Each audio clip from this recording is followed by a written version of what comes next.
ಸ್ವರ್ಗ ಸೇರುವ ಆತ್ಮ ಹೇಗಿರುತ್ತೆ? ಈ ಲಕ್ಷಣಗಳಿದ್ದರೆ ಆತ್ಮ ಸ್ವರ್ಗ ಸೇರುವುದು ಗ್ಯಾರಂಟಿ. ವ್ಯಕ್ತಿ ಮರಣದ ನಂತರ ಆ ವ್ಯಕ್ತಿಯ ಆತ್ಮವು ಆತನ ಪಾಪ ಕರ್ಮಗಳಿಗೆ ಅನುಗುಣವಾಗಿ ಸ್ವರ್ಗ ಮತ್ತು ನರಕವನ್ನು ಸೇರುತ್ತದೆ ಎನ್ನುವ ನಂಬಿಕೆಯಿದೆ. ಮರಣದ ನಂತರ ಆತ್ಮ ಸ್ವರ್ಗವನ್ನು ಸೇರುವುದಾದರೆ ಯಾವೆಲ್ಲ ಲಕ್ಷಣಗಳು ಕಾಣಿಸಿಕೊಳ್ಳುತ್ತದೆ ಗೊತ್ತಾ? ಒಬ್ಬ ವ್ಯಕ್ತಿಯು ತನ್ನ ಜೀವಿತಾವಧಿಯಲ್ಲಿ ಮಾಡಿದ ಪಾಪ ಕರ್ಮಗಳ ಆಧಾರದ ಮೇಲೆ ಆ ವ್ಯಕ್ತಿಯು ನರಕ ಮತ್ತು ಸ್ವರ್ಗವನ್ನು ಸೇರುತ್ತಾನೆ. ಸಾವಿನ ನಂತರ ಸ್ವರ್ಗವನ್ನು ಸೇರುವುದಾದರೆ ಸಾವಿನ ಸಮಯದಲ್ಲಿ ಯಾವೆಲ್ಲ ಲಕ್ಷಣಗಳು ಕಾಣಿಸಿಕೊಳ್ಳುತ್ತದೆ ಗೊತ್ತೇ? ಸ್ವರ್ಗ ಸೇರುವ ಲಕ್ಷಣಗಳು ಯಾವ್ಯಾವು ನೋಡಿ. 1. ಪ್ರಾಣವು ಶರೀರದಿಂದ ಹೀಗೆ ಹೊರಟರೆ ಏನರ್ಥ? ಭಗವಾನ್ ಶ್ರೀಕೃಷ್ಣನು ಭಗವದ್ಗೀತೆಯಲ್ಲಿ ದೇಹವು ಮುಖ್ಯವಾಗಿ 9 ದ್ವಾರಗಳನ್ನು ಒಳಗೊಂಡಿದ್ದು, ವ್ಯಕ್ತಿಯು ತನ್ನ ಜೀವಿತಾವಧಿಯಲ್ಲಿ ಮಾಡಿದ ಕೆಲಸ ಕಾರ್ಯಗಳಿಂದ ಆ ವ್ಯಕ್ತಿಯ ಆತ್ಮವು 9 ದ್ವಾರಗಳಲ್ಲಿ ಯಾವುದಾದರೂ ಒಂದು ದ್ವಾರದಿಂದ ಹೊರ ಹೋಗುತ್ತದೆ ಎಂದು ಹೇಳಲಾಗಿದೆ. ಈ 9 ದ್ವಾರಗಳಲ್ಲಿ ಕಣ್ಣು, ಕಿವಿ, ಮೂಗು, ಬಾಯಿ ಸೇರಿದಂತೆ ಇನ್ನಿತರ ದ್ವಾರವನ್ನು ಹೊಂದಿದೆ. ವ್ಯಕ್ತಿಯು ಸದ್ಗುಣಶೀಲನಾಗಿದ್ದರೆ ಆತನ ಮರಣಾನಂತರ ಆತ್ಮವು ಕಣ್ಣು, ಕಿವಿ, ಮೂಗು ಮತ್ತು ಬಾಯಿಯಿಂದ ಹೊರಬರುತ್ತದೆ. ಆತ್ಮವು ಮೂಗಿನಿಂದ ಹೊರಹೋದರೆ ಮೂಗು ಸ್ವಲ್ಪ ವಕ್ರವಾಗಿರುತ್ತದೆ. ಕಣ್ಣಿನಿಂದ ಹೊರಹೋದರೆ ಕಣ್ಣು ತೆರೆದಿರುತ್ತದೆ. ಕಿವಿಯಿಂದ ಆತ್ಮವು ಹೊರಹೋದರೆ ಕಿವಿ ಸ್ವಲ್ಪ ಮೇಲಕ್ಕೆ ಎಳೆದುಕೊಂಡಿರುತ್ತದೆ ಎನ್ನುವ ನಂಬಿಕೆಯಿದೆ. ದೇಹದ ಭಾಗಗಳಲ್ಲಿನ ಈ ಲಕ್ಷಣಗಳು ಆತ್ಮ ಸ್ವರ್ಗ ಸೇರುವುದನ್ನು ಸೂಚಿಸುತ್ತದೆ. 2. ಸತ್ತಾಗ ಮುಖದಲ್ಲಿ ಸಂತೋಷದ ಭಾವವಿದ್ದರೆ ಏನರ್ಥ?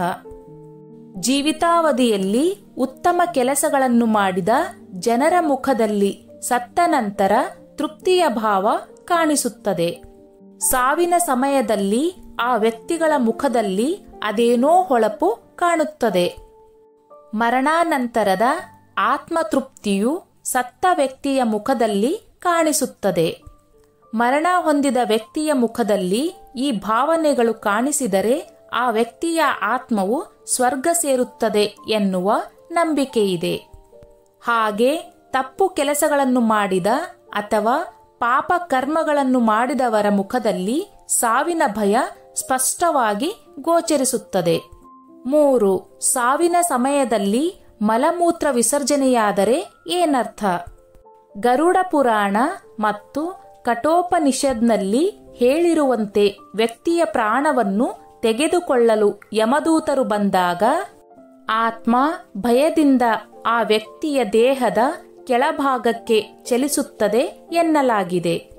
ಈ ಸಮಯದಲ್ಲಿ ಆತ್ಮದ ಒದ್ದಾಟದಿಂದ ಜನರು ಭಯಗೊಂಡು ಮಲಮೂತ್ರ ವಿಸರ್ಜನೆಯನ್ನು ಮಾಡುತ್ತಾರೆ.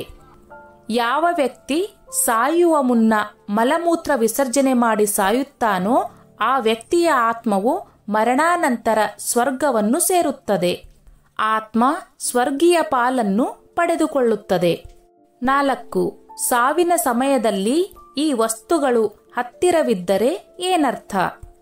ಸಾವಿನ ಸಮಯದಲ್ಲಿ ಆ ವ್ಯಕ್ತಿಯ ಬಳಿ ಗಂಗಾಜಲ್, ತುಳಸಿ ಅಥವಾ ದರ್ಬೆಯಂತಹ ಪವಿತ್ರ ವಸ್ತುಗಳಿದ್ದರೆ ಆ ವ್ಯಕ್ತಿಯ ಆತ್ಮವು ಸ್ವರ್ಗವನ್ನು ಸೇರುತ್ತದೆ. ಅಷ್ಟು ಮಾತ್ರವಲ್ಲ, ಸಾವಿನ ಸಮಯದಲ್ಲಿ ಆ ವ್ಯಕ್ತಿಯ ಬಳಿ ಈ ವಸ್ತುಗಳಿದ್ದರೆ ಆ ವ್ಯಕ್ತಿಯ ಆತ್ಮವನ್ನು ಅದೃಷ್ಟದ ಆತ್ಮವೆಂದು ಪರಿಗಣಿಸಲಾಗುತ್ತದೆ. 5. ಯಮದೂತರು ಈ ಬಟ್ಟೆಯಲ್ಲಿ ಕಾಣಿಸಿಕೊಂಡರೆ ಏನರ್ಥ? ವ್ಯಕ್ತಿ ಸಾವಿನ ಸಮಯದಲ್ಲಿ ಯಮದೂತರನ್ನು ಕಪ್ಪು ಬಟ್ಟೆಯಲ್ಲಿ ನೋಡುತ್ತಾರೆನ್ನುವ ನಂಬಿಕೆಯಿದೆ. ವ್ಯಕ್ತಿ ಸಾಯುವಾಗ ಆತನಿಗೆ ಮಾತ್ರ ಕಪ್ಪು ಬಟ್ಟೆಯಲ್ಲಿ ಯಮದೂತರು ಕಾಣಿಸಿಕೊಳ್ಳುತ್ತಾರೆಂದು ಹೇಳಲಾಗುತ್ತದೆ. ಆದರೆ ಇದು ಎಲ್ಲರಿಗೂ ಸೀಮಿತವಾಗಿಲ್ಲ. ಯಾವ ವ್ಯಕ್ತಿ ತನ್ನ ಜೀವಿತಾವಧಿಯಲ್ಲಿ ಉತ್ತಮ ಕೆಲಸಗಳನ್ನು ಮಾಡಿರುತ್ತಾನೋ ಆತನ ಆತ್ಮ ಸ್ವರ್ಗದಲ್ಲಿ ಪಾಲು ಪಡೆಯುತ್ತದೆಯೋ ಆ ಸಂದರ್ಭದಲ್ಲಿ ಯಮದೂತರು ಅವರನ್ನು ಕರೆದುಕೊಂಡು ಹೋಗಲು ಹಳದಿ ಬಣ್ಣದ ಬಟ್ಟೆಯಲ್ಲಿ ಬರುತ್ತಾರೆ. ಸ್ವರ್ಗಕ್ಕೆ ಆತ್ಮವನ್ನು ಕರೆದುಕೊಂಡು ಹೋಗುವಾಗ ಯಮದೂತರು ಹಳದಿ ಬಣ್ಣದ ಬಟ್ಟೆಯಲ್ಲಿ ಕಾಣಿಸಿಕೊಳ್ಳುತ್ತಾರೆ. ಆತ್ಮವನ್ನು ಕಪ್ಪು ಬಣ್ಣದ ಬಟ್ಟೆಯಲ್ಲಿ ಕರೆದುಕೊಂಡು ಹೋಗಲು ಬಂದರೆ ಅವರನ್ನು ಯಮದೂತರೆಂದು ಕರೆಯಲಾಗುತ್ತದೆ. ಹಾಗೂ ಹಳದಿ ಬಣ್ಣದ ಬಟ್ಟೆಯಲ್ಲಿ ಕಾಣಿಸಿಕೊಂಡರೆ ದೇವತಾ ಪುರುಷರೆಂದು ಕರೆಯಲಾಗುತ್ತದೆ. ಮರಣಾನಂತರ ನಮ್ಮ ಆತ್ಮವು ಸ್ವರ್ಗದಲ್ಲಿ ಪಾಲು ಪಡೆಯಬೇಕಾದರೆ ಜೀವಿತಾವಧಿಯಲ್ಲಿ ನಾವು ಉತ್ತಮ ಕೆಲಸಗಳನ್ನು ಮಾಡಬೇಕು. ನಮ್ಮ ಪಾಪಕರ್ಮಗಳಿಗೆ ಅನುಗುಣವಾಗಿ ಆತ್ಮವು ಸ್ವರ್ಗದಲ್ಲಿ ಮತ್ತು ನರಕದಲ್ಲಿ ಪಾಲನ್ನು ಪಡೆಯುತ್ತದೆ. ಸ್ನೇಹಿತರೆ, ಈ ನನ್ನ ಮಾಹಿತಿ ನಿಮಗೆ ಇಷ್ಟವಾಗಿದ್ದಲ್ಲಿ ದಯವಿಟ್ಟು ಶೇರ್ ಮಾಡಿ, ಲೈಕ್ ಮಾಡಿ ಮತ್ತು ಸಬ್ಸ್ಕ್ರೈಬ್ ಮಾಡಿ.